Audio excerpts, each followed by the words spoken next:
उसूलों की ज़बान लगती है। क्या कहना, ये क्या कहना। ज़बान जैसे उसूलों की ज़बान लगती है। वाह, वाह, ऐसी दिलकश है कि फूलों की ज़बान लगती है।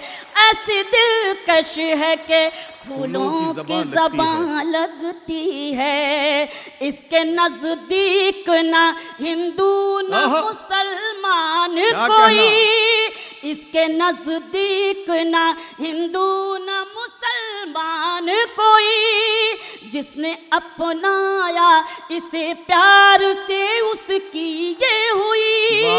जिसने अपनाया इसे प्यार से उसकी ये हुई। ये तासुब के अंधेरों को मिटा देती है, आंधियों में भी चराग अपना जला देती है। वाह वाह वाह वाह, क्या कहना, क्या कहना।